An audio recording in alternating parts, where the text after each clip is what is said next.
सुरेंद्र जी जयपुर से। हरिवंश। राधा वल्लभ श्री हरिवंश महाराज जी।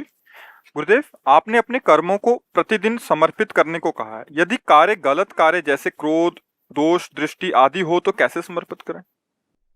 वैसे जब आप नाम जप करेंगे, तीनों बातें, सत्संग सुना है आज, तो 3 बातें थी। एक को केवल लोगे तो समझ नहीं पाओगे। 3 बातें थी। हर श्वास में नाम जप करना। दूसरी बात, मन का गलत चिंतन, गलत मनन से रोकना। तीसरी बात, शरीर के आचरण से गलत ना हो पाना। जब हमारे कोई गंदे आचरण होते हैं, उसके पहले प्लानिंग मन बना लेता है। ध्यान देना, पहले कुछ भी करने के पहले मन प्लान करता है, मन संकल्प बनाता है। शास्त्रीय भाषा में जिसे संकल्प कहते हैं, लौकिक भाषा में उसे प्लान कहते हैं। वो प्लान बनाता है, आज यहाँ चलेंगे, ऐसा करेंगे, ऐसा करेंगे, और ऐसा पहले भोगा था, उसमें ऐसा सुख मिला था, अब की बार ऐसा करेंगे, ऐसा करेंगे। उस समय आपने छूट क्यों दी? मन को प्लान बनाने में रोका क्यों नहीं? अब वो अपने प्लान में सफल हो गया तो अब आपसे वो क्रिया करा के रहेगा। मन तो चूक हो जाएगी हमसे, गलती हो जाएगी हमसे, तभी हम काम, क्रोध, लोभ आदि की लीलाओं में फंसेंगे। नहीं तो हमारा सिद्धांत हर श्वास नाम जप। और मन जब गलत चिंतन, बहुत ध्यान से सत्संग में सुना, जब जब ये चिंतन करके आपको फंसाना चाहे, तब तब नाम के द्वारा उसे काटिए। जैसे लोहे से लोहा कटता है, ऐसे चिंतन से चिंतन को काटते हैं। जब इसका प्लान ही नहीं बन पाया तो फिर हमको फंसाएगा कैसे? इसका प्लान न बनने पावे, संकल्प न बनाने पावे, तो अब हम काम से अगर बच गए तो क्रोध आएगा ही नहीं। कामा संजयते क्रोधा, क्रोधा स्मृति विभ्रमा, स्मृति भ्रंशात बुद्धिनाशो, बुद्धिनाशात प्रणश्यति। काम से ही क्रोध का प्रादुर्भाव, क्रोध ही स्मृति को नष्ट करता है, स्मृति ही बुद्धि भ्रष्ट हो जाती, बुद्धि भ्रष्ट होना सर्वनाश माना जाता है। तो मुझे लगता है हम स्फुरना के समय ही सावधान रहें। यदि पहली बात पर ध्यान देंगे कि हर श्वास नाम जपने का अभ्यास करें, तो आपको बहुत सावधान रहना पड़ेगा। ऐसे थोड़ी एक एक श्वास पर आपको अपनी दृष्टि रखनी पड़ेगी। नहीं कोई कहो घंटों निकल जाए, ध्यान ही ना आवे कि हमें नाम जप करना है, माया ऐसी बुलाती है। तो हर श्वास पर ध्यान है। जब श्वास पर ध्यान है तो आपका अंदर में भी ध्यान है। मन का क्या प्लान चल रहा है, मन का क्या चिंतन चल रहा है। गलत चिंतन चल रहा है तो उसे काटिए। नहीं, ऐसा नहीं करना। आप अस्वीकार कीजिए, वो प्रभाव नहीं डाल पाएगा। अब आपने उस पर ध्यान नहीं दिया तो क्रिया तो हो ही जाएगी, और जब असत क्रिया हो जाएगी तो फिर संशय खड़ा हो जाएगा, फिर समर्पित नहीं कर पाओगे। पाप वाली क्रियाएं समर्पण करने की हिम्मत ही नहीं रहेगी, क्योंकि अशुद्ध मन हो गया ना। तो जो शास्त्र सम्मत कर्म, जैसे भगवान को भोग लगाना, मक्खी गिर जाए तो आपकी हिम्मत पड़ेगी भोग लगाने की। ऐसे ही अगर गंदा आचरण, तो आपकी हिम्मत ही नहीं पड़ सकती कि भगवान को हम कृष्णार्पणम मस्तु कैसे कर सकते हो? अधर्म आचरण करो, पापाचरण, तो तुम्हारी बुद्धि ही काम नहीं करेगी कि कृष्णार्पणम मस्तु कर दें। इसलिए मुझे लगता है कि पहली सुधार पर कि हमारा नाम, इसीलिए हनुमान जी महाराज कह रहे हैं, का हनुमंत विपत्ति प्रभु सोई, जब तो सुमिरन भजन न होई। यदि भगवत सेवा, नाम जप आदि नहीं चल रहा तो अंदर ही गड़बड़ी पैदा कर देगा। कोई न कोई संकल्प विकल्प ऐसा पैदा करेगा, हमें फंसा देगा। फिर वो कर्म शुभ या अशुभ हमें भोगना पड़ेगा। अगर भगवान को कर्म अर्पित हो जाता है तो वो बंधन कारक नहीं होता, मोक्ष का कारण बनता है। अब हमको इस भगवत प्राप्ति करनी, भगवान को समर्पित करना है। तो जैसे रसोई बनाना है तो हम कितने सावधान रहते हैं, छूना मत, ठाकुर जी के लिए भोग बन रहा है। ऐसे हर कर्म हम ठाकुर जी को अर्पित करेंगे। जैसे बहुत प्रवीणता से पूछा कि मान लो हम गुस्सा करके डांट रहे हैं, तो कहीं पाप कर्म तो नहीं बन जाएगा? नहीं, अपने अनुगामियों के द्वारा राष्ट्र सेवा, समाज सेवा में प्रवीण बनाना, उनके प्रमाद को हटाना, ये भगवत सेवा है। जैसे माता पिता अपने छोटे बच्चे को देखते हैं, उसकी गलत हरकत पर उसे थप्पड़ जमाते हैं, डांटते हैं, क्यों? द्वेषपूर्वक नहीं, वो क्रोध करते नजर आते हैं, उनका द्वेष नहीं, उनका क्रोध नहीं, उसका सुधार हो जाए, वो एक अच्छा व्यक्तित्व वाला बने, वो ऐसे आचरण वाला बने जिससे समाज सुखी हो, जिससे नाम रोशन हो। ऐसा तो ऐसे ही हम एक एक कर्म संभाल करके जो जो अधिकार मिला है, जैसे आप किसी के पति हो, किसी के भाई हो, किसी के पुत्र हो, आप राष्ट्र के किसी न किसी सेवा में हो, भले किसान हो तो आप राष्ट्र की सेवा में आ रहे हो। अपने अपने कर्तव्य का ठीक धर्मपूर्वक पालन किया जाए और वो भगवान को अर्पित कर दिया जाए, नाम जप करते हुए, भगवत चिंतन करते हुए, तो गृहस्थ में रहते हुए भी भगवत प्राप्त वो महापुरुष हो जाएगा। तो इसमें गंदे आचरणों की तो कोई गुंजाइश ही नहीं है। भगवत मार्ग में जब हमने चलने का नियम लिया, अब जैसे चूक हो जाती कोई, तो फिर उसे भगवान मानते भी नहीं। राहत न प्रभु चित चूक किए की, करत सुरत सैबार ही की। जैसे दौड़ा कोई और फिसल के गिर गया तो उसको चूक नहीं मानी जाती। दौड़ने का कार्य है तो गिरेगा कभी ना कभी। अब वो चलते चलते दौड़ते दौड़ते इतना अच्छा दौड़ाक बन गया, वो फिर नहीं कभी गिरा। पर प्रारंभ में तो गिर सकता है, क्योंकि फिसलन वाला मार्ग है। जैसे रोड में दौड़े तो बच सकता है, लेकिन काई में दौड़ना, ये माया काई है, और बहुत जन्म से हम फिसलते ही चले आए इसमें। तो हो सकता है अब शुरू करो आप ये अनुष्ठान और आपसे कोई त्रुटि हो जाए तो भगवान से क्षमा मांगी जाती, प्रभु मेरे से गलती हो गई, तो वो क्षमा हो जाएगा। क्योंकि भगवान अंदर की बात जान रहे कि वो मेरी तरफ चलना चाहता है, पर फिसल गया, चूक हो गई। तो जन अवगुण प्रभु मान न काऊ, दीन बंधु अति मृदुल स्वभाव। पर अगर हम इसकी स्वीकृति कर देते हैं कि पाप कर्म भगवान को समर्पित, तो भगवान को जो समर्पित होता है वो अनंत गुना हो जाता है। अगर पाप जमा किया तो अनंत गुना भोगना पड़ेगा। पाप कर्म तो कैसे, पाप कर्म ना हो, अगर हो गए तो प्रभु से उसी समय हम क्षमा याचना करके भस्म करवा देते हैं। अगर कोई ऐसा पाप हो गया है कि प्रार्थना के बाद भी जलन हो रही, तो फिर संतों से प्रायश्चित पूछे और वो कह दे कि भाई उपवास कर लो, गिरिराज जी की परिक्रमा दे लो, आप ऐसा कर लो, तो वो नष्ट हो जाएगा। अगर प्रार्थना करने के बाद भी हृदय में जलन बनी रहे तो जानना वो पाप नष्ट नहीं हुआ, प्रायश्चित करना पड़ेगा। तो किसी संत महापुरुष से पूछ ले कि हमारे द्वारा गलती हो गई, उसका प्रायश्चित क्या। अगर वो कह दे कोई प्रायश्चित नहीं, ठीक है, खत्म हो गया, उनके वचन प्रमाण माने जाएंगे, भगवान के दास हैं, संत जन भगवत स्वरूप हैं। या वो कि भाई 2 दिन उपवास करो ठीक हो जाए, तो कर लेना चाहिए 2 दिन उपवास। पर पाप कर्म भगवान को कैसे समर्पित कर सकते हो, गंदी चीज भगवान को कैसे भोग लगा सकते हो। इसलिए क्योंकि जो भगवान को भोग लगाएंगे वो हम प्रसाद में हम ही पाएंगे। पाप कर्म का तो फिर दंड होता है, तो इसलिए हम उसका प्रायश्चित कर लें, उसे अर्पित न करें। अच्छे कर्म भगवान को अर्पित करते जाएं। फिर आगे चलकर एक स्थिति आ जाती है कि बुरा हो ही नहीं सकता उसके द्वारा, क्योंकि भगवान का भक्त भूल ही न दें कुमारक पाऊं, उससे गंदे आचरण होंगे ही नहीं। पर प्रारंभ में हो सकते हैं, क्योंकि पूर्वाभ्यास है, इसलिए गलती हो सकती है, तो उसका प्रायश्चित कर ले, भगवान से प्रार्थना कर ले। पर पापाचरण भगवान को समर्पित नहीं किए जाते, भगवान से प्रार्थना करके नष्ट करा लिए जाते हैं। नाम जप कीर्तन जो संत जन प्रायश्चित बतावें उसके द्वारा। अनंत शर्मा जी योधपुर से। गुरुदेव भगवान आपके चरणों में दंडवत प्रणाम। गुरुदेव भगवान, पंचभूत एवं पंच तन्मात्राओं में क्या भेद है? पंचभूत है आकाश, वायु, अग्नि, जल, पृथ्वी। इनकी पहचान इनके गुणों से होती। जैसे इसे शब्द हुआ ना, आकाश तत्व यहाँ भी है, आकाश का शब्द है, वायु का स्पर्श है, अग्नि का रूप है, जल का रस है, पृथ्वी का गंध है।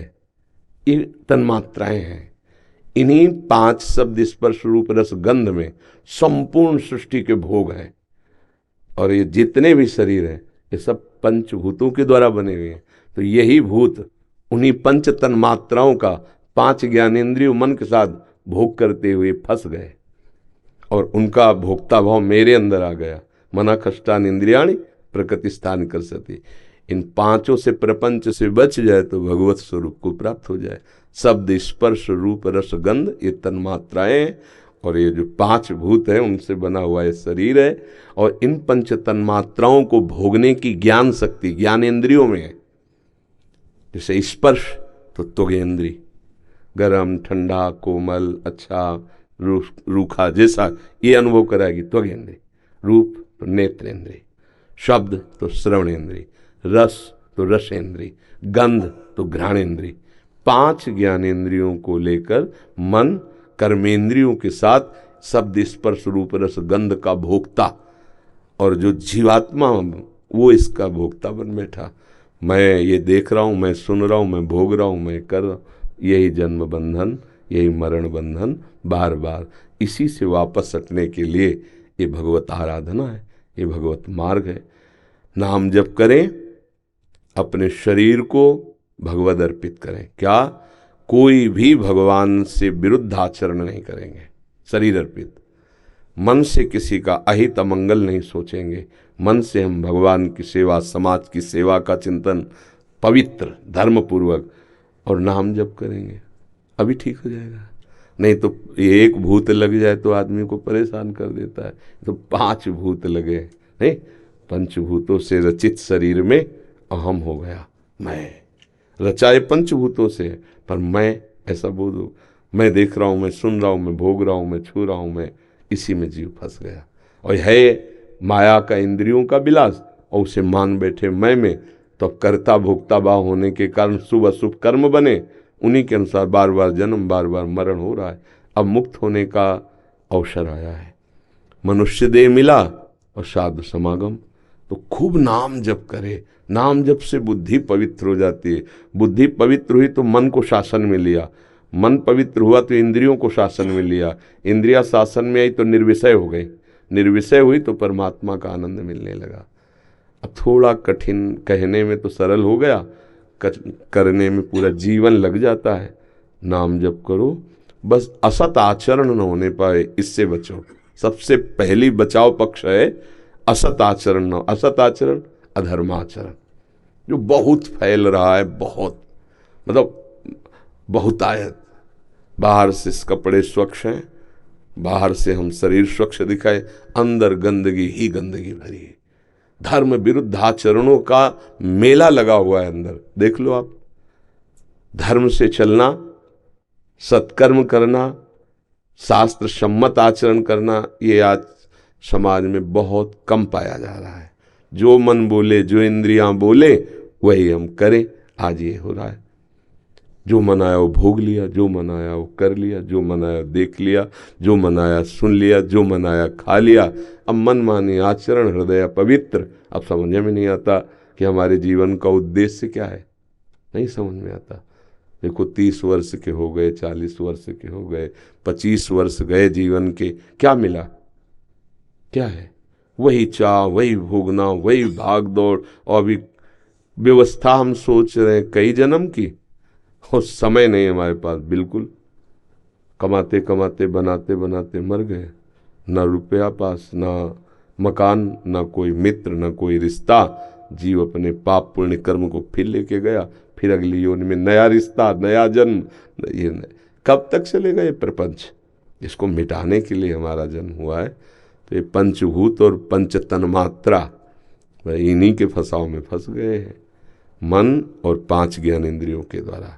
अब भजन बल से हृदय निर्मल हो, तब पता चले कि हम कैसे इसमें फंस गए हो, कैसे इससे मुक्त हों। इसीलिए सबको प्रार्थना करते रहते हैं कि खान पान सुधारो, नाम जप करो। हर एकांतिक में यही हमारा उद्देश्य है कि आपका पहले खान पान संभलना। जो शराब पीता है, जो नशा करता है, जो मांस खाता है, जो पराई माता बहनों की तरफ गंदी दृष्टि, गंदे आचरण करता है, सारे उपदेश बेकार हैं, उसके लिए कोई लाभ नहीं मिलेगा, पक्का। हाँ, वो ये स्वीकार कर ले कि आज के बाद ऐसा नहीं करूँगा, तो सुधरना शुरू हो जाएगा। पर है कठिन, इसलिए कि नहीं करूँगा ये तो आ गया, पर अब जितना मन तुम्हारा गंदा हुआ उसकी सफाई होगी। नाम जप करोगे तो जलन पैदा होगी। अब उस जलन को बुझाने के लिए मन वहीं जाएगा, जो जो तुमने किए पाप कर्म, फिर भोग लूँ। अगर रोक लिए तो मन निर्मल हो गया, अगर फिर चले गए तो उपदेश भूल जाओगे, वो वहीं फंसा देगा कि यार क्या चक्कर में पड़ गए, सब खान पान छूट गया, अब मित्र छूट गए, और जलन ऊपर से हो रही, क्योंकि वो मन को साफ करेगा ना, नाम जप अच्छे आचरण। और अगर उस जलन को सह गए, निकल गए, माया से निकल गए, एक आनंद में जीवन हो जाएगा। अगर सत्संग सुनते रहें और उसको आचरण में उतारें दृढ़ता पूर्वक, तो फिर बात बन सकती, नहीं तो महीना 2 महीना 4 महीना। बहुत विचित्र माया है, बड़े बड़ों को घसीट करके गिरा दे। ज्ञानिनाम अपि चेतांश देवी भगवती हिसा बलादा कृष्ण मोहाय महामाया प्रेक्षति। नाम जब चल रहा हो, संतों की बात मान ली तो फिर निकल जाओगे। धोखा वहीं खाना है जहां मनमानी करेंगे। तुम्हें कोई परास्त नहीं कर सकता यदि आज्ञा पे चल गए, शास्त्र आज्ञा, गुरु आज्ञा, तो फिर कोई परास्त नहीं कर सकता। नहीं, कोई कितना बड़ा बली हो, कितना बड़ा धनी हो, जो गंदे आचरण करने वाला है उसका नाश निश्चित है। रावण जैसा कोई बली बिरला ही होता है। बहुत विद्वान है, उत्तम कुल पुलस्त करनाती, लेकिन आचरण बिगड़ गए, उसके चरित्रहीन हो गया तो देख लो वंश का विनाश हो गया, नहीं हो गया। बस कंस जैसा बलवान, बस चरित्रहीनता आई, सब जिसका चरित्र बिगड़ गया फिर रह क्या। आज अपने चरित्र पर ध्यान नहीं दिया जाता। देखो ना, हम लोग धन पर ध्यान देते हैं, कैसे सुख मिले ये ध्यान देते हैं, पर जिससे सुख मिलता है वो मूल चरित्र तो हम खो देते हैं। चरित्रवान ही सुखी होता है, धर्मात्मा पुरुष ही विजयी होता है माया से। हमें लगता है कि हम ठीक से चलें, मानव देह मुक्त होने के लिए मिला है, बंधन के लिए नहीं। मानव देह सुखी होने के लिए मिला है, दुख के लिए नहीं। इसलिए नाम जप करें, अच्छे आचरण करें। संजय गुप्ता जी दिल्ली से। राधा। गुरुदेव भगवान, आपके चरणों में दंडवत प्रणाम। गुरुदेव, मैंने एक नियम लिया था कि निश्चित संख्या में रोजाना पंचाक्षरी मंत्र का जाप करूंगा। मंत्र जाप के दौरान कभी कभी ऐसा लगता है कि पर ये गुरु प्रदत्त है, गुरुदेव ने दिया है। प्रभु जी, गुरुदेव ने तो दिया नहीं, लेकिन गुरु की तलाश भी की लेकिन मिल नहीं पाए। देखो कोई भी मंत्र, देखो मंत्र जो है वो तभी सिद्ध होता है जब गुरु के श्रीमुख से मिलता है। नाम जप सब करो, नाम जप से गुरुदेव की प्राप्ति होती है। गुरुदेव जब नाम और मंत्र देते हैं उससे बहुत जल्दी लाभ प्राप्त होता है। ये शास्त्रीय सिद्धांत है। गुरुमुख का कुछ अलग रंग होता है और मनमुख का अलग रंग होता है। हमारी प्रार्थना है कि आप नाम जप कीजिए और इस मंत्र के लिए आप भगवान से प्रार्थना कीजिए कि आपको ऐसे सद्गुरु मिलाएं जिससे मंत्र की प्राप्ति हो। अभी नाम जप कीजिए। हाँ, मंत्र बिना गुरु प्रदत्त ऐसे मनमानी करने से विशेष लाभप्रद नहीं होते और बाधा भी मानसिकता में खड़ी हो सकती है। तो जैसे द्वादशाक्षर मंत्र है, पंचाक्षर मंत्र है, अष्टादशाक्षर मंत्र, ये सब गुरु प्रदत्त होते हैं, गुरु के आश्रित लिया। अब आजकल जैसे गुरु मंत्रों का कीर्तन होता है ना, ये ठीक नहीं है। कई बार प्रार्थना की है कि गुरु मंत्र अंतर से जपा जाता है। कीर्तन वाणी जी का करा, नाम कीर्तन करा, लेकिन मंत्र अंदर से जपा, मंत्र का कीर्तन नहीं, पर मंत्र गुरु प्रदत्त होना चाहिए। अब मनमानी से तो नहीं भगवत मार्ग पुष्ट होता। नाम जप करो, नाम जप आपको गुरु से मिला देगा। नाम जप से गुरु मिलेंगे, गुरु से जो नाम मंत्र मिलेगा वो आपको प्रभु से मिला देगा। समझ पा रहे? हाँ, ऐसे हमें लगता है भगवान की कृपा आपके ऊपर है, आप यहाँ आए तो गुरु का वरण करो, तब मंत्र उनके द्वारा जो मिले उसको जपो। तब तक के लिए जो नाम आपको प्रिय हो खूब नाम जप करो। नाम जप आपको घर बैठे मिला देंगे पक्का। वो आपको पहुंचा देंगे वहाँ, या गुरुदेव आकर आपको पकड़ लेंगे। दोनों में एक काम कर सकते हैं, या तो प्रभु आपको वहाँ पहुंचा देंगे जहाँ आपके गुरु विराजमान है, या गुरुदेव को आपके पास पहुंचा देंगे। ये उनके ऊपर छोड़ो, तुम नाम जप करो और आकांक्षा करो कि हमें प्रभु गुरुदेव रूप से मिले, वो मिल जाएंगे। ठीक है, इसी शंका निवारण के लिए मैं आया था गुरुदेव भगवान। तो हम प्रार्थना हम कर सकते हैं, आप मान लें मंगल हो जाएगा जी। नितेश जी। राधा वल्लभ श्री हरिवंश महाराज जी। महाराज जी, इसी संबंध में आगे एक प्रश्न है। यदि मन में एक संत महापुरुष को गुरु मान लिया जाए तो क्या वह गुरु बन जाते हैं या दीक्षा लेना अनिवार्य है? जैसे हम यहाँ वृंदावन में रंगनाथ जी के दर्शन करना चाहे, निधिवन राज के, राधा रमण जी के, तो हमको गाइड साथ लेना पड़ेगा, क्योंकि हमें पता नहीं कौन सी गली में रंगनाथ जी विराजमान है, कौन सी गली में निधिवन। ऐसे ही हमें गुरु का संग चाहिए। हम मान लिया आप हमारे हैं, लेकिन अब हमें आप चाहिए, और ये आपको पता होना चाहिए कि मैं आपका हूँ। आपका दुलार और आपकी डांट दोनों हमें चाहिए, क्योंकि हम केवल दुलार से नहीं चल पाएंगे और केवल डांट से नहीं चल पाएंगे। जहाँ डांट की ज़रूरत है वहाँ डांट चाहिए, और जहाँ दुलार की ज़रूरत है वहाँ दुलार। भैया, गुरु का आश्रय लेना अनिवार्य है, क्योंकि हमने तो मान लो छवि रख लें हम, लेकिन छवि डांटेगी क्या? छवि तो नहीं डांटेगी। जो हमारा मन आवश्यकिया प्रगट में गुरु चाहिए। इसीलिए आचार्य परंपरा है, इसीलिए गुरु परंपरा है, इसीलिए जो शास्त्र सिद्धांत बने हुए, क्योंकि हमारे मन को कोई अंकुश देने वाला चाहिए, डर चाहिए। मन मतवाला हाथी है, मतवाले हाथी को वश में करने के लिए इतना बड़ा ही अंकुश होता है, लेकिन घुटने पे आ जाता है। ऐसे ही मेरे मन मतवाले हाथी की तरह है, किसी की बात न मान के तोड़ता जा रहा है। तो मुझे गुरु का अंकुश चाहिए, गुरु वाणी रूपी अंकुश चाहिए। ऐसे चलो, ऐसे चलो, गलत हो, तुम्हारे लिए ये दंड विधान लागू हो जाएगा, तुम ऐसे ऐसे, तब ये मार्ग ऐसे चला जाता है। अब हम मान लिया कि आप हमारे गुरु हैं, लेकिन आपका सानिध्य नहीं, आपके आदेशों का पालन नहीं, तो केवल इतने मात्र से काम तो बन नहीं जाएगा ना। गुरु पद तो बहुत बड़ा है। एक मित्र मान लो कि हमारे दोस्त हैं, अब मैं इनकी आज्ञा के अनुसार चलूंगा, काम हो जाएगा। जो आज्ञा हो, जो नाम हो, जो उपदेश हो, उसको मान लो, हो गया। सच्चे मित्र तो गुरुदेव ही हैं। हमें और किसी को दोस्त बनाने की जरूरत नहीं। हमारे गुरुदेव ही, गुरुवाणी ही हमारा जीवन है, हमारे मित्र हैं। अब केवल ऐसे करके मनमानी चले तो मुझे लगता है फिर लाभ कैसे मिल पाएगा? हमें कैसे पता चलेगा कि हम सही चल रहे हैं कि गलत चल रहे हैं? हमें कैसा पता चलेगा कि कहाँ चलना है और ये चलना कैसे है? ये सब गुरु कृपा से प्राप्त होता है। आपको कोई संशय इस बात पर? महाराज जी, संशय भी आपने उनके प्रश्न में दूर कर दिया कि गुरु की प्राप्ति कैसे हो। वो नाम जब से होगी जी, तो वो मैं करूंगा। और बाकी जी, आप बहुत सौभाग्यशाली हैं जो इस नवीन अवस्था में आप सतमार्ग की खोज कर रहे हैं। भगवान आपका मार्ग प्रशस्त करें, प्रकाशित करें, आप आगे बढ़िए। हाँ, नाम जप करते रहिए। हाँ, ये जरूर हमारी तरफ से अभी से प्रार्थना है कि गलत आचरणों की तरफ कदम ना बढ़ने पावे।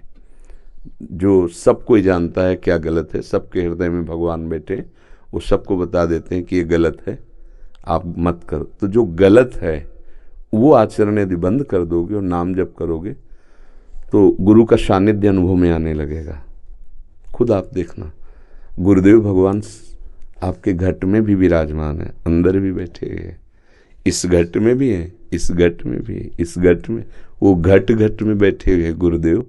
कोई जगह ऐसी नहीं जहाँ गुरुदेव ना हो, पर उसको जानने के लिए हमें प्रक्रिया की जरूरत होती। जैसे कई बार बताया है कि दूध में घी है, लेकिन दूध में हम पूड़ी नहीं निकाल सकते।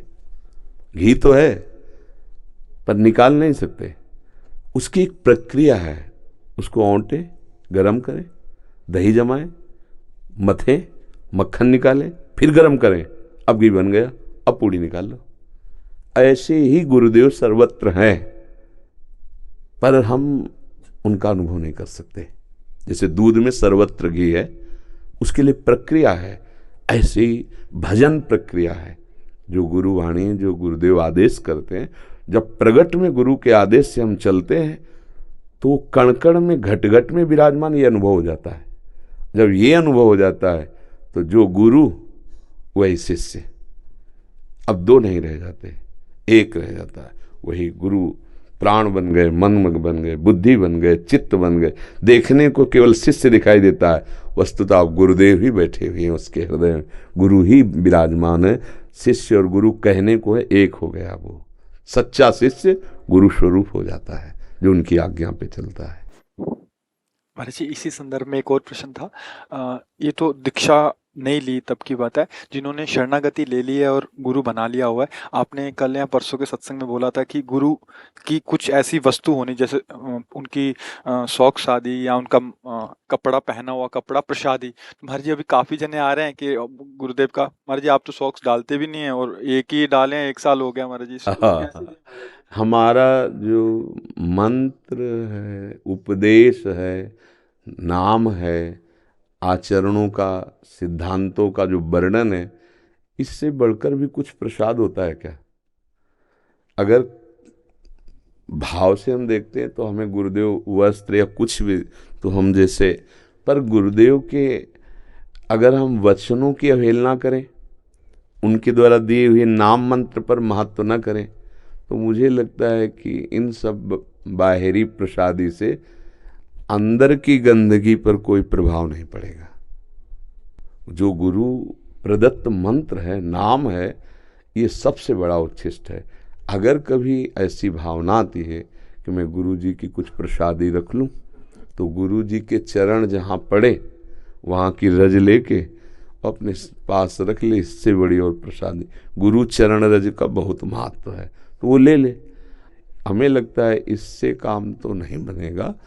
भाव किया जाता है, भाव तो है कि आप जैसे प्रसादी वस्त्र वो सब भगवत स्वरूप है, पर ये अंतर की गुफा में जो यहाँ अंधकार है माया का, अज्ञान का, वो गुरु वचन से नष्ट होता है। बस ध्यान रखना जाए, गुरु वचन अज्ञान तिमिरांधस्य ज्ञानांजन शलाकया चक्षुरुन्मीलितमेन तस्मै श्री गुरुवे नमः।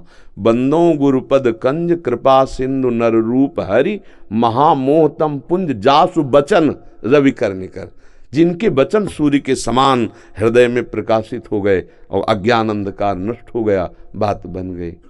अगर मानो गुरुदेव दिगंबर हैं, ऐसे भी तो संत हैं जो अब वो क्या प्रसादी दे? दिगंबर है तो क्या प्रसादी दे? मतलब अंबर धारण, अंबर माने वस्त्र होता है, अंबर धारण किए हुए तो ठीक है। अगर वो दिशाएं ही जिनके अंबर है, कोई वस्त्र ही नहीं धारण, अब गुरुदेव की क्या प्रसादी मिले? तो इसलिए हमें लगता है प्रधान बात ध्यान देनी चाहिए, गुरुदेव के उपदेश, आज्ञा और चरण रज। वृंदावन में जहाँ से भी रज ले लो, बहुत बड़ी महिमाशाली रज है। इसमें बड़े बड़े महापुरुषों के आंसू भींगे, इसमें बड़े बड़े महापुरुषों के चरण पड़े, और प्रिया प्रीतम के भी उनका निज महल है। तो थोड़ी वृंदावन की रज सिराने रख ले तो सब गुरुदेव का वैभव जमा हो गया, क्योंकि गुरुदेव भी आराधना इसी रज की करते हैं। खूब भजन करो, जो नाम दिया, नाम में मंत्र में अपने चित्त जोड़ लो तो गुरु के समान हो जाओगे। ये बात है। वो बात तो हमने भाव में इसलिए कही थी कि गुरुदेव की प्रसादी पर इतना जोर का महत्व होना चाहिए कि हमारे प्राण प्रिय गुरुदेव, अपने प्यारे की कुछ भी वस्तु हो तो हमारे लिए तो जीवन ही है, उस भाव के लिए। पर हम कह रहे इससे काम बनेगा नहीं। कार्य की पूर्ति होगी, हृदय के अंधकार का नाश। वो चिल्ला चिल्ला के हम कह रहे हैं, जो नाम भगवान का प्रिय हो वो जपो, या जो गुरुदेव ने दिया है वो नाम जपो। नाम में बैठ गया तो बहुत समुद्र से पार हो गया। नाम ही नाम अंदर। हमारा तो हर श्वास, हर जीवन का एक ही रहस्य है, नाम नाम। राधा राधा राधा हम जपते, तुम्हें जो मन आवे, राम कृष्ण हरि वाहेगुरु, जो भी ओंकार, जो भी गुरु प्रदत्त है वो सब हमारे ही परमेश्वर के नाम, और नाम जप से ही परम पद की प्राप्ति होती है। बस इसको पकड़ लो तो यही हमारा जीवन है, यही हमारा प्राण है। मानो हमारे प्राण आपके पास चले गए अगर ऐसा मान ले। क्यों? बाहरी तो कहाँ तक ऐसा होगा? ठीक बात। हाँ, हमारे प्राण हैं, हमारे द्वारा जो दिया हुआ नाम है, मंत्र है, वो आचार्य परंपरा से, गुरु परंपरा से है, तो उसको स्वीकार करके उसी में रमण करे। और कभी ऐसा संयोग बन जाए, कुछ मिल जाए, वो तो बात अलग है। लेकिन ऐसे प्राय हम ये कहते हैं जो महापुरुष दिगंबर है, फिर उनकी क्या प्रसादी मिलेगी? कभी किसी को ऐसा भाव बढ़े जैसे लकड़ी की पादुका ले आवे और अपने गुरु के चरणों से स्पर्श करा ले और उसको विराजमान कर ले, तो प्रसादी भी हो गई। ऐसा कर सकते हैं, किसी का भाव बने से तो ऐसा कर सकते हैं। आओ जी आओ, वाहेगुरु का खालसा, वाहेगुरु जी की फतेह। मेरे गुरुवाणी जी हाँ जी महाराज, ये गुरु अर्जन देव जी की वाणी की। बहुत बहुत अहोभार। पहले मारते चले। आहा, हम मैले तुम ऊजल करते, हम निर्गुण तू दाता, हम मूर्ख तुम चतुर सियाणे, तू सर्व कला का ज्ञाता। माधो हम ऐसे तू ऐसा, हम पापी तुम पाप खंडन, नीको ठाकुर देसा। रहाओ तुम सब साजे साज निवाजे, जियो पिंड दे प्राणा। निर्गुनियारे गुण नहीं कोई, तुम दान देहो मेहरबाना। तुम करहो भला, हम भलो न जानह, तुम सदा सदा दयाला। तुम सुखदाई पुरख विधाते, तुम राखो अपने बाला। तुम निधान अटल सुल्तान, जिय जंत सब जाचे। कहो नानक हम ऐसे हवाला, लाख संतन के पाछे। जय हो गुरु हरि जी की जय।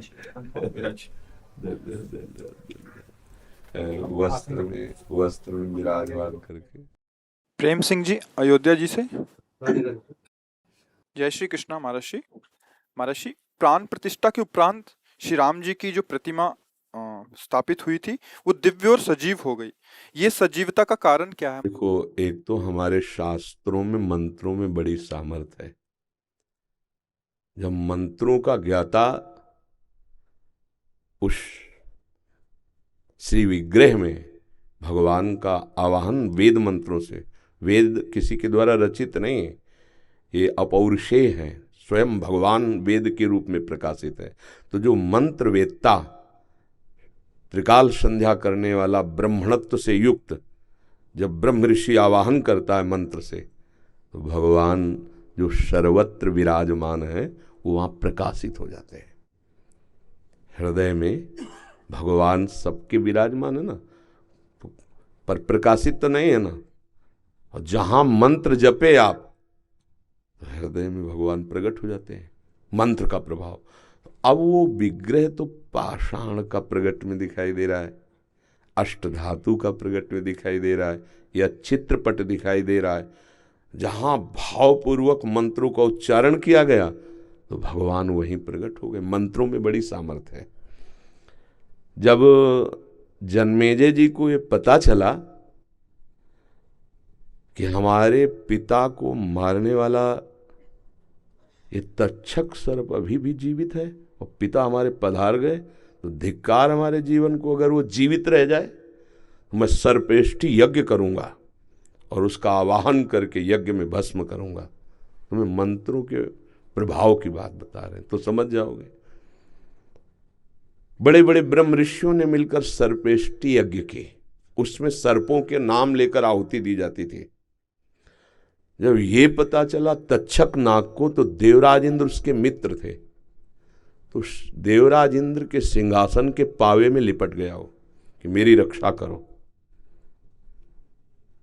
जन्मेजय जी ने कहा कि हजारों फड़ वाले सर्पों को तो भस्म होते हुए मैं मंत्र से देख रहा हूं, जे भी जिस सर्प का नाम लिया जाए स्वाहा, सीधे आके यज्ञ कुंड में भस्म हो जाए। हजारों सर्प, लाखों सर्प, बड़े बड़े विशाल, ये तक्षक क्यों नहीं आया? तो उनका महाराज, तक्षक इसलिए नहीं आ सकता कि देवराज इंद्र के सिंहासन के पावे में लिपटा है।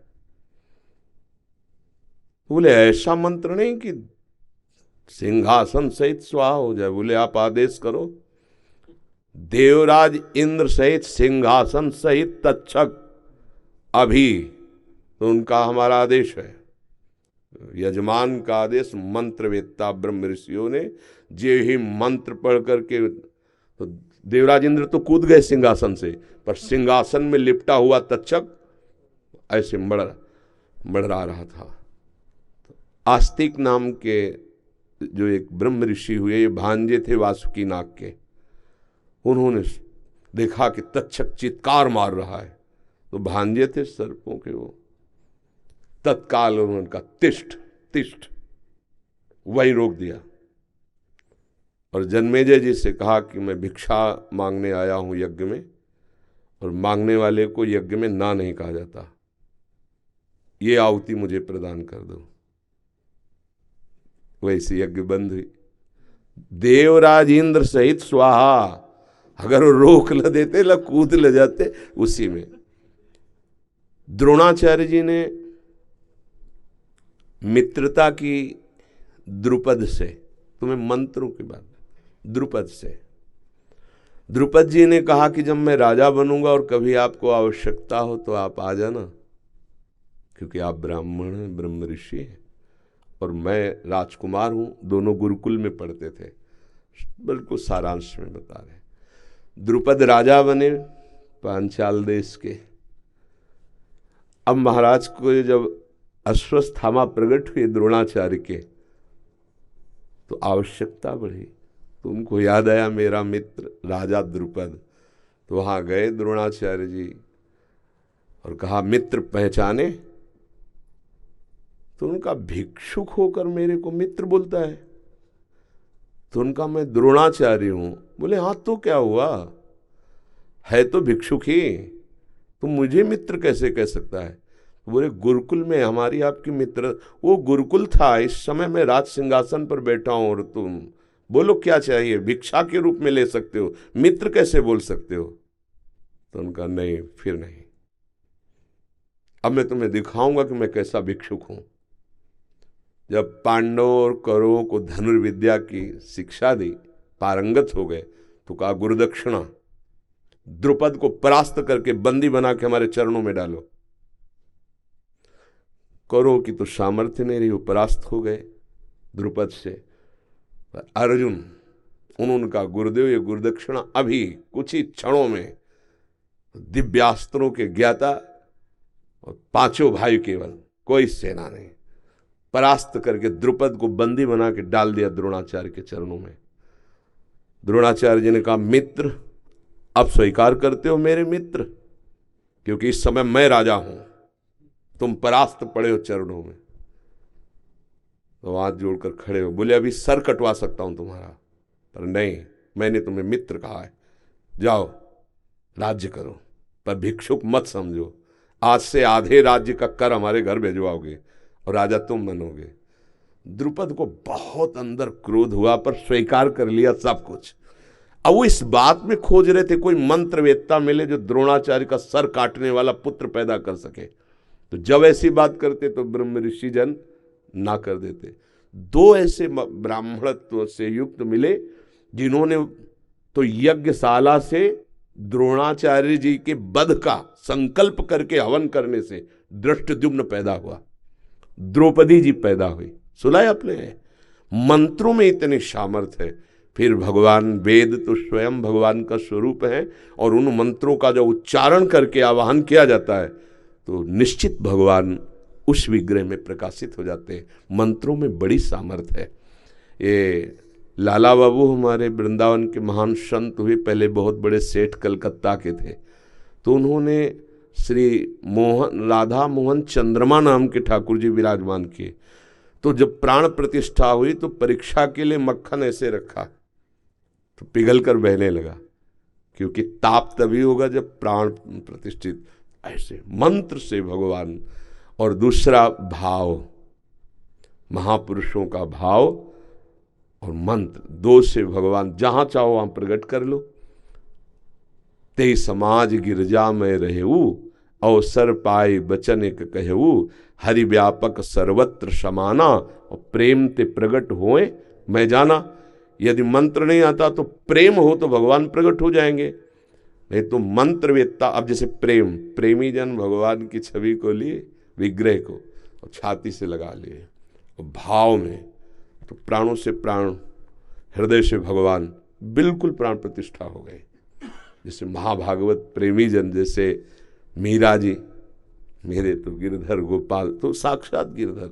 पूज्य राधा बाबा छवि में ठाकुर जी, साक्षात वहाँ प्राण प्रतिष्ठा भी मंत्रों द्वारा नहीं कराई, भाव द्वारा। अब जो मंत्रों में और भाव में भी एक दो भक्तों के, असंख्यों भक्तों के भाव जुड़े हुए है। जो दशरथ नंदन प्रभु राम जी हैं, चाहे जिस भाव के हो, लेकिन जुड़े तो है ना, हमारे ही तो प्रभु है ना। तो सबके भाव और मंत्रवेत्ता महापुरुषों का एक से एक महात्मा आप क्या समझते हो? कौन सा महात्मा किस कोटि का है, आप क्या समझते हो? तो मंत्रवेत्ता ब्रह्म ऋषियों का आवाहन और भक्तों की भावना, तो साक्षात प्रभु का घर है। प्रभु वहां तो थे, वो प्रकाशित हो गए उस विग्रह में। कोई आश्चर्य की बात नहीं। समझ पा रहे आप? हाँ, भाव से खंभे में किया तो नरसिंह प्रकट हो गए। मंत्र का उच्चारण भी नहीं किया, दो ही भाव हमने बताए, एक मंत्र एक भाव। तो लाखों भक्तों के भाव पहले ही वहां विराजमान है। फिर मंत्रवेत्ताओं, ऐसा नहीं कि न मंत्रवेत्ता रह गए न ब्रह्म ऋषि रह गए ना, ऐसा नहीं, सब है। हाँ, बहुतायत नहीं रह गई, पर ऐसे ऐसे अभी मंत्र उच्चारण करने वाले कि चमत्कार प्रकट हो जाए। देखो प्रकट हुआ ना चमत्कार, विग्रह में भगवान साक्षात विराजमान हो गए। पहले जो विग्रह का दर्शन किए हो और फिर प्राण प्रतिष्ठा के बाद, तो आप देख लो साक्षात भगवान उनमें। और ऐसे अनुभव होते रहेंगे, आज नहीं सदा होते रहेंगे कि भगवान साक्षात विराजमान है। ये इसमें कोई संशय नहीं है। मंत्र और भाव दो के द्वारा भगवान प्रकट किए जाते हैं। जैसे हृदय में भी जो मंत्र नहीं जप रहा, नाम जप नहीं, जिसके भाव नहीं, भगवान भाववश्य भगवान जहाँ कहीं भी देखो। ये तो श्री भगवान की प्राण प्रतिष्ठा हुई। धन्ना जाट का नाम सुना है? उन्होंने बच्चे थे तो कथा हो रही थी, वहाँ बैठ गए, तो पंडित जी कह रहे थे कि जो भगवान की सेवा नहीं करता, भोग नहीं लगाता, उसका जीवन व्यर्थ है। 9 किशोर बालक थे, तो ये बात बैठे भगवान की सेवा। तो एक दिन पंडित जी कथा के पहले वो अपने ठाकुर सेवा करते, तो वहाँ पहुँच गए, देखा ठाकुर सेवा, और रोने लगे, हमको भी ठाकुर जी दे दो, गुरु जी हमको भी ठाकुर जी दे दो। उन्होंने देखा बच्चा है, ठाकुर जी की बात कह रहा है। उनका कथा के बाद 7 दिन कथा हो जाने के बाद वो इंतजार करते रहे। 7वें दिन वो सब अपनी सामान बांधे और घोड़े पे चलते थे उस समय। तो वो रास्ते में पीछे, गुरु जी आप कह रहे थे भगवान दे देंगे कथा के बाद। तो उनके मन में दया आई कि बच्चा है क्या, तो अपने शालिग्राम भगवान विराजमान को भांग का बट्टा, भांग खाते थे, तो वैसे बोले तुम्हें छोटे ठाकुर चाहिए कि बड़े ठाकुर? तो बच्चे थे, उनका बड़े ठाकुर चाहिए, तो भांग का बट्टा दे दिया। अब देखो कुछ नहीं, भांग बांटने वाला, बस वो भाव कर लिए ना मेरे। अब गरीब घर में थे तो बाजरे की रोटी, माँ 1-2 रोटी ऐसे ठाकुर जी को। और उन्होंने बताया था कि सेवा कैसे करोगे, बोले नहा के नहला देना और पवा के पा लेना। वो समझते थे ऐसे। और वो बालक उनका पाव 1 दिन 2 दिन 3 दिन 4 दिन ठाकुर जी, हाँ वो हट कर लिए, नहीं पाए स्वयं। जब हट करके कि हम अपने प्राण त्याग देंगे लेकिन बिना आपके पाए हम पाएंगे नहीं, तो वहीं प्रभु प्रकट हो गए। भांग के बट्टे से भगवान प्रकट हो गए, मित्रवत धन्ना जी के साथ खेलते भगवान। भाव और मंत्र दो में बड़ी सामर्थ्य है, उसमें संशय नहीं करना चाहिए, बहुत अपार सामर्थ्य है। अब क्या हो गया, इतना आहार विहार अपवित्र हो गया है कि मंत्रों को सिद्ध कर पाना उसको से थोड़ा कठिन। पर ऐसा नहीं कि नहीं है, त्रिकाल संध्या करने वाले ब्रह्मणत्व से युक्त जो ब्रह्म ऋषि जन है, अगर मंत्रवेत्ता आवाहन करें तो वैसा ही प्रभाव। आप तो वहाँ दर्शन ही किए होंगे, प्रभु के दर्शन ही किए होंगे, अयोध्या में ही रहते हैं। अभी जाना है प्रभु जी, अभी जा नहीं पाए। हाँ तो आप दर्शन करना। हाँ, हमें तो दूर से भी उनका, जैसे सूर्य का तेज है ना, संपूर्ण ब्रह्मांडों में छाया रहता है, पर वो एक कांच होता है जो विशेष, वही सूर्य के तेज को पकड़कर आग लगा सकता है। समझते ना? हाँ, वो जो भी होता है ना, ऐसे ही भक्तों का हृदय कुछ विशेष होता है। कहीं भी हो तो तेज उधर से, तो जो तुम पूछ रहे हो, जो तुम वर्णन कर रहे हो, वो विराजमान वहाँ है, कनेक्शन यहाँ है, तो पूरी सूचना, पूरा भाव, पूरा सब यही समझ में आ जाएगा। भगवान सर्वत्र हैं, भाव के द्वारा, प्रेम के द्वारा प्रकट होते हैं। मंत्र और भाव के द्वारा कहीं भी भगवान को प्रकाशित किया जा सकता है। जैसे नामदेव जी ने कुत्ते में भगवान को प्रकाशित कर दिया, भूत में भगवान को प्रकाशित कर दिया। भाव और मंत्र में बड़ी सामर्थ्य है।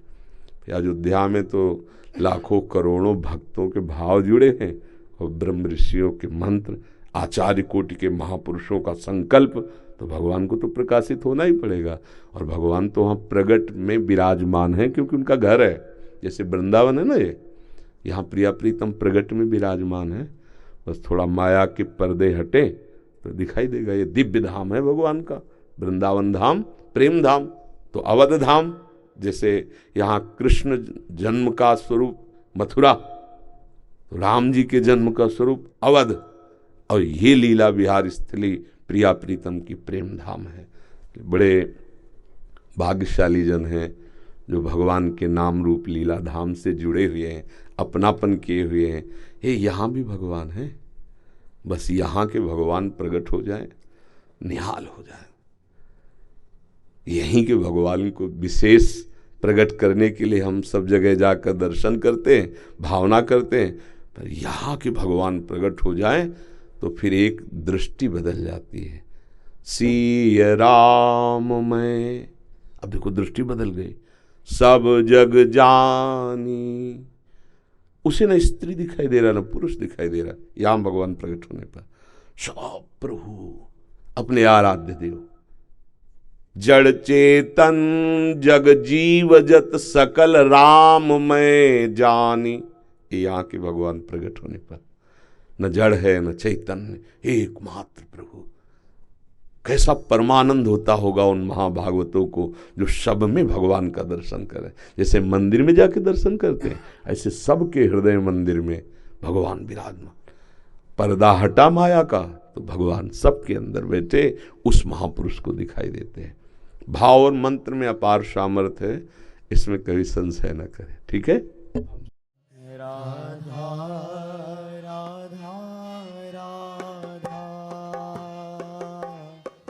राधा राधा राधा राधा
राधा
राधा